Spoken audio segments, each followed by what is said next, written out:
স্থপতি, ভাস্কর্য ও শিল্পকলার দেবতাই বিশ্বকর্মা। ব্রহ্মাপুত্র বিশ্বকর্মার জন্মদিন আজ 17ই সেপ্টেম্বর।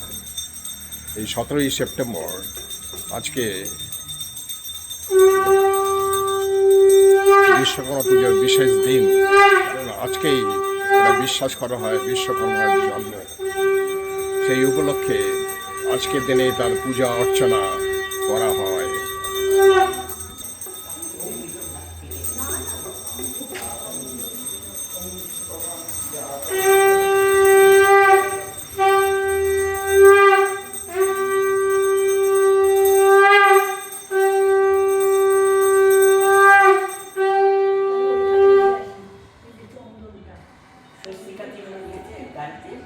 বিশ্বকর্মা পূজার মূল কারণ হল দেবশিল্পী বিশ্বকর্মার সন্তুষ্টি লাভ ও তার আশীর্বাদ কামনা করা। এই পূজা প্রকৌশলী, কারিগর ও শ্রমিকদের সম্মান জানাতে এবং নিজ নিজ ক্ষেত্রে সাফল্য, সমৃদ্ধি ও সুরক্ষার জন্য তার কাছে প্রার্থনা করতে পালন করা হয়। বিশ্বকর্মাকে ব্রহ্মাণ্ডের স্থপতি ও দেবতাদের জন্য অস্ত্র এবং দিব্যযান নির্মাণকারী হিসেবেও বিশ্বাস করা হয়।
ভগবান বিশ্বকর্মা বিশ্বের প্রথম বাস্তুকার বা ইঞ্জিনিয়ার।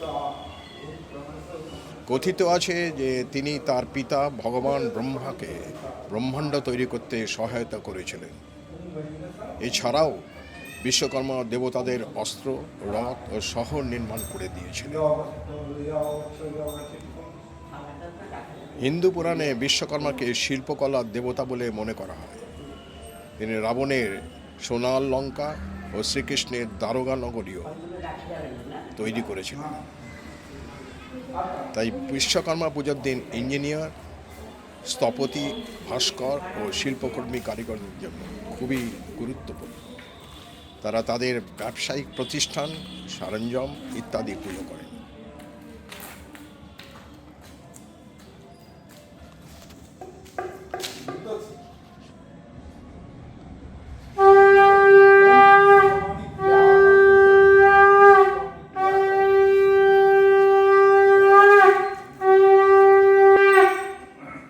এখন প্রশ্ন, পুজো কেন 17ই সেপ্টেম্বর পালন করা হয়?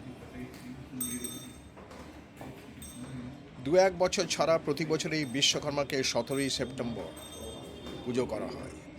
এই পুজোকে বিশ্বকর্মা জয়ন্তীও বলা হয়। এটা বিশ্বাস করা হয় এই দিনে বিশ্বকর্মার জন্ম হয়েছিল। আসলে বিশ্বকর্মা পুজো সেই দিনই পালন হয় যখন সূর্য কন্যা রাশিতে প্রবেশ করে। প্রতি বছর 17ই সেপ্টেম্বর সূর্য কন্যা রাশিতে প্রবেশ করে, তাই বিশ্বকর্মা পুজো 17ই সেপ্টেম্বরই পালন করা হয়।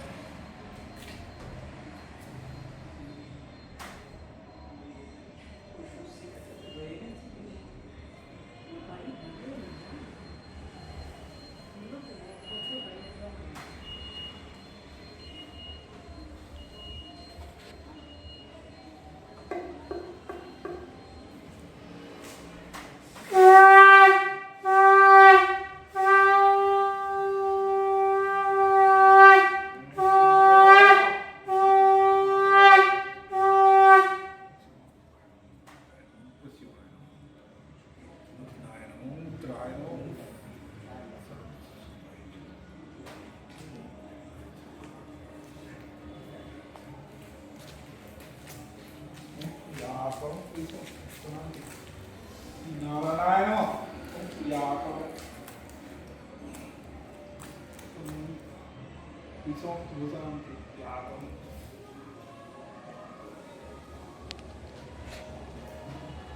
শিল্পীর আচার্য ভগবান বিশ্বকর্মাকে নমস্কার করে আজকের ভিডিও এইখানেই শেষ করলাম। সবাই ভালো থাকবেন, আমাদের সঙ্গে থাকবেন, আমাদের উৎসাহ দেবেন। আবার দেখা হবে আশা করি খুব